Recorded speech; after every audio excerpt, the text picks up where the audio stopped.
Welcome to Chapter 1, Introduction to Sports Nutrition. This chapter is basically the foundation of sports nutrition.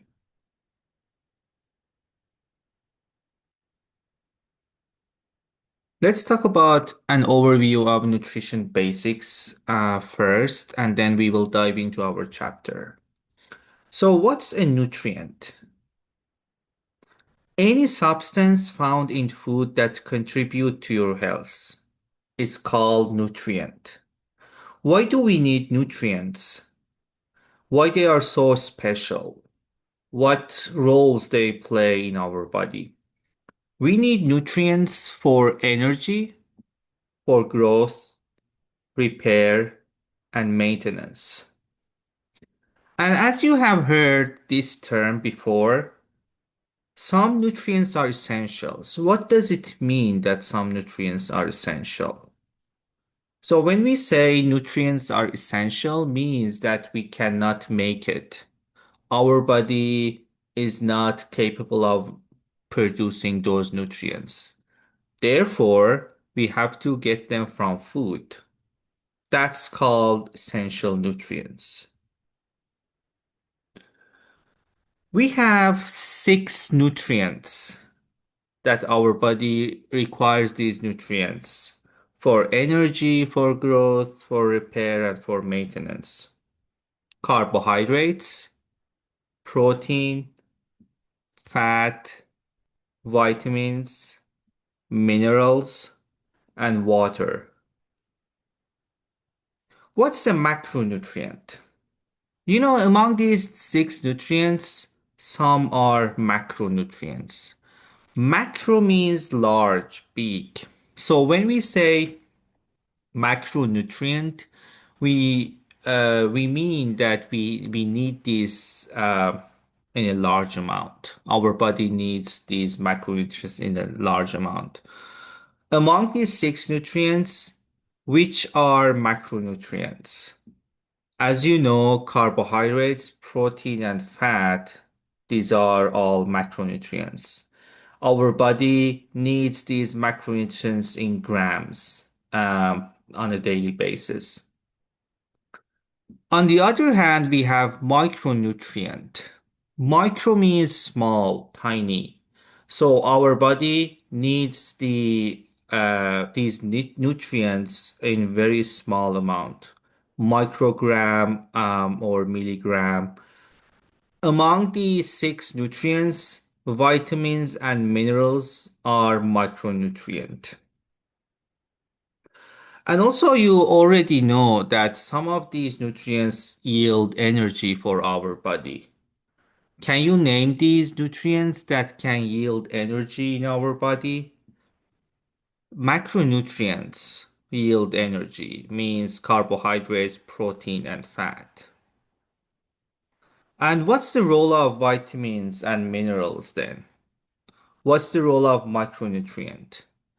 So, as you know, our body produce energy from carbohydrates, protein, and fat. And in order for our body to produce energy, we need enzymes. Enzymes play a crucial role to generate energy out of macronutrients. And vitamins and some minerals, they are they play as a cofactor or coenzyme. They help enzymes to generate energy out of macronutrients. Let's talk about the chapter objectives. So the first chapter, after reading this chapter, after watching these videos, you should be able to explain the need for an integrated training and nutrition plan, explain basic nutrition principles and how they might be modified to meet the needs of athletes. You will be able to list sports nutrition goals and outline the basic issues related to dietary supplements and ergogenic aids such as legality, ethics, purity, safety, and effectiveness. You will be able to distinguish between types of research studies, strength, and weaknesses of research designs, and what's the difference between correlation and causation. And finally, you will be able to compare and contrast the academic training and experience necessary to obtain various exercise and nutrition certifications. All right, let's talk about training, nutrition, and the athletes. 60 to 70% of our population do not get the required amounts of physical activity daily. Why is that? And that's a very huge number. 60 to 70%, it's very huge number. There are a couple of reasons for this. For example, some people don't have time. They complain about like financial issues. They say, I don't have money to spend on like gym. I don't have time. I have to work a lot and I don't feel like it. I don't like doing like physical activity or engaging in any type of exercise. Um, but also we have labor saving devices these days, such as like, dishwashing machines, laundry. And in the US, you might see like in the fast food restaurants, even in banks, we have drive-through. So that can be also a reason why people try not to move their body and um, try to have a sedentary lifestyle. And also there is a very famous phrase, you don't use it, you lose it. This means like if you don't use your body, you will lose your body. So it's very crucial to move and to engage in physical activity. It's very crucial to define some terms in this chapter. I would like you to memorize these terms, because we are gonna use these terms a lot throughout the semester in the later chapters. So, for example, what's sports nutrition? This is a relatively new field, and I would say it started in 1920 and it's growing very fast. There are very huge number of studies coming out each year about sports nutrition. But it's a relatively new field, and there are many research gaps that should be addressed in the future. When we say sports nutrition, as you can say by the name, we have sports plus nutrition. So it's a blend of nutrition and exercise physiology. If we combine these two sciences together, we can get to sports nutrition. What's the role of sports nutrition? It helps us understand the energy expenditure that is required by exercise and sport, as well as the energy and nutrient intake that's vital to support excellent training, recovery, and performance. And we will go ahead and define training, recovery, and other terms later. So let's first define training. Training is a planned program of exercise in order to improve or maintain athletic performance. So that's called training. And again, I would like you to memorize these definitions because we are going to use these a lot in the subsequent chapters. Let's define recovery. Recovery is an undefined period of time after exercise to rest, replenishment, and adaptation. So that's called recovery. It's an undefined period of time after exercise to rest, replenishment, and adaptation. As I mentioned, sports nutrition is a blend of nutrition and exercise physiology. So let's first define exercise physiology and then we will define nutrition. As I said, these two are science. So exercise physiology is the science of the response and adaptation of bodily systems to the challenges imposed by movement. When we say movement here, it can be physical activity, exercise, and sport. Again, it's very crucial to know the differences between physical activity, exercise, and sport. Some people, you might see from other like textbooks, they use these terms interchangeably, but there is a little bit of differences between these three terms. So we will define these later. But again, exercise physiology is a science that study the challenges imposed by movement, any type of physical activity, any type of exercise or sport. And what's nutrition? Again, this is a science like exercise physiology, and it's the science of ingestion, digestion, absorption, metabolism, and biochemical functions of nutrients. Nutrients here means those six nutrients. And ingestion means like getting, intaking, eating.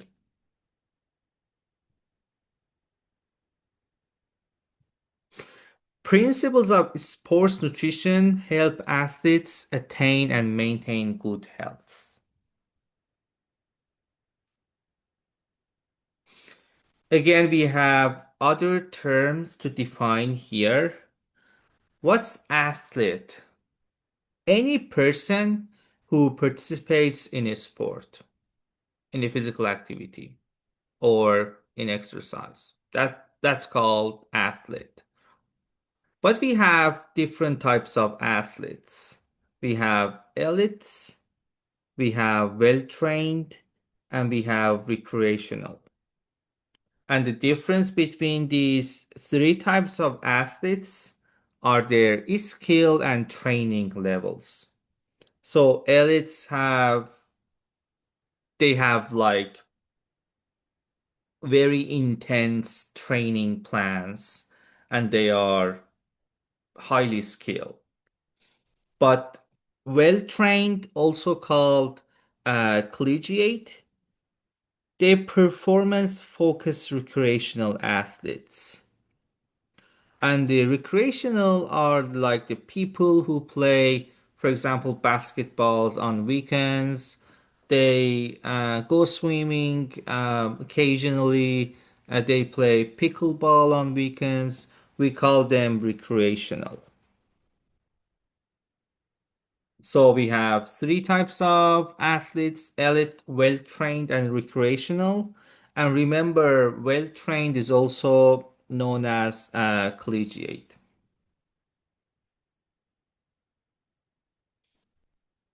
All right, let's define physical activity, exercise, and sport.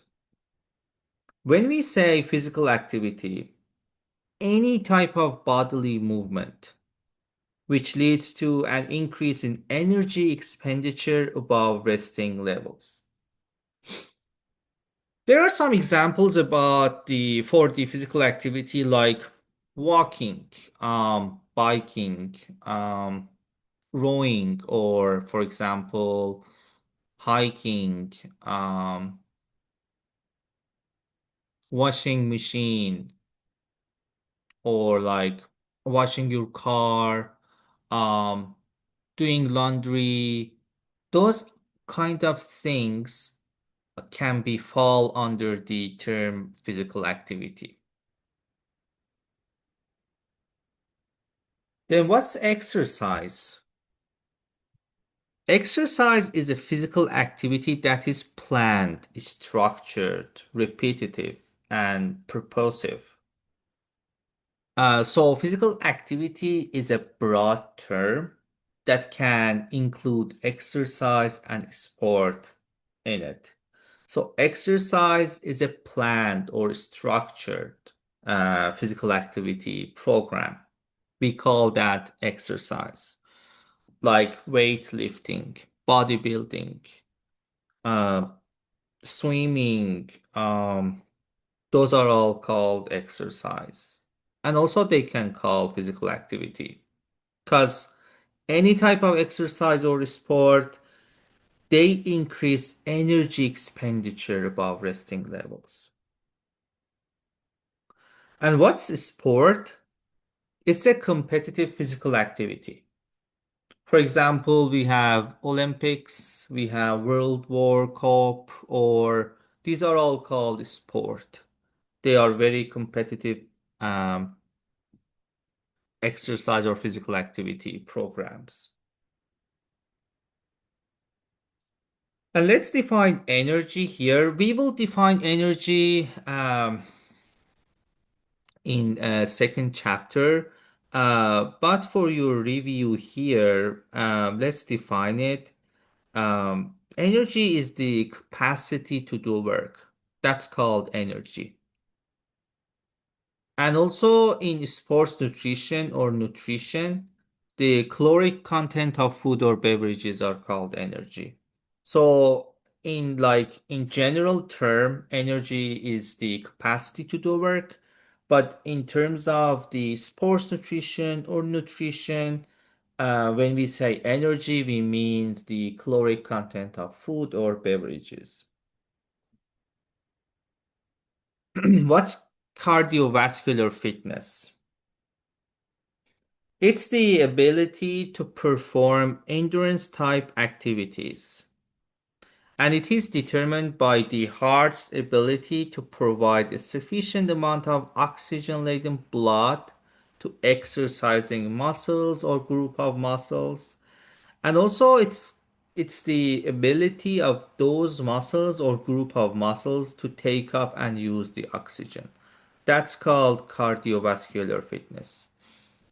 For your information, as you already know, or you can say by the name of cardiovascular, cardio means heart and vascular means vessels.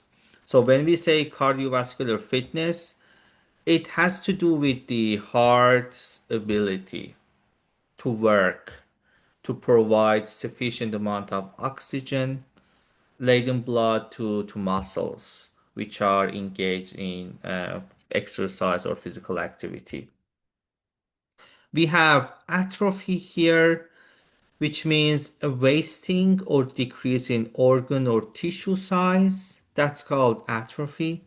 So you remember I said there is a like a statement, very famous statement. Uh, if you don't use it, you lose it. So that happens when we have like when we do not engage in exercise or physical activity, we will see a wasting or decrease in muscle size or other tissue size, even heart. So that's called atrophy. And what's the volume in terms of the like in the context of sports nutrition? When we say volume, we means the amount of exercise usually determined by the frequency and duration of activity. That's called volume. So high volume physical activity or exercise means we have a higher frequency and duration of that specific physical activity.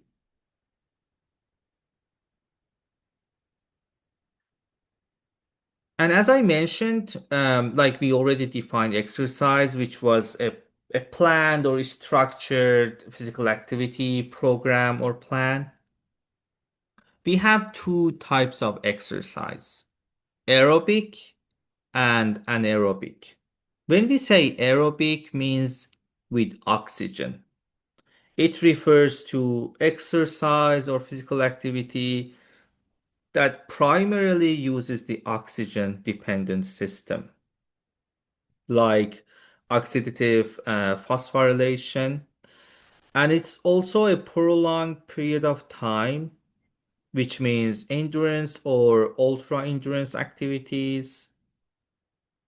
And we require adequate carbohydrate and fluid intakes for aerobic exercises. So, aerobic means with oxygen. Whenever our muscles or our body uses the oxygen dependent system, we will talk about these systems in later chapters. But when we say oxygen dependent systems like oxidative phosphorylation, we have aerobic exercise or physical activity. And most of the time, aerobic exercise is prolonged period of time, uh, which we call those exercises and physical activities endurance or ultra endurance activities. And what's the anaerobic? Anaerobic is the opposite of aerobic, means without oxygen. And it refers to any type of exercise or physical activity that primarily uses one or both of the energy systems that are not dependent on oxygen. And these systems are creatine, phosphate, or anaerobic glycolysis. And we will talk about that in this two or the second or third chapter. They are short in duration and high in intensity, like power athletes or strength athletes. These are anaerobic activities. We also have plyometric exercise.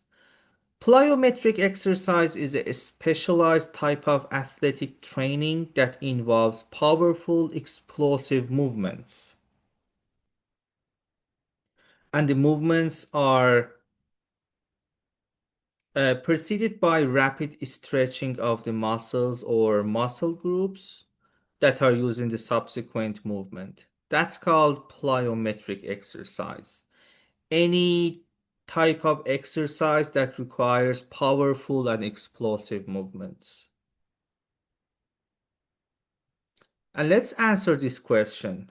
Is weightlifting a strength or endurance activity? What do you think about this? Like bodybuilding or weightlifting is a strength or endurance activity? Strength, as I said, it's anaerobic and endurance is aerobic. We would say both. Weightlifting is both aerobic and aerobic. So it depends on the duration of the weightlifting. Uh, our body can use both oxygen dependent system and oxygen independent system for weightlifting. And let's answer this question. This is a multiple choice question. Which of the following best defines sports nutrition? You can pause the video and answer this question on your own, and then you can resume the video. Which of the following best defines sports nutrition? The process of burning calories during endurance activities, a blend of nutrition and exercise physiology, focusing on energy needs for training, recovery, and performance, a set of dietary guidelines established for the general population, the practice of carbohydrate loading before competition.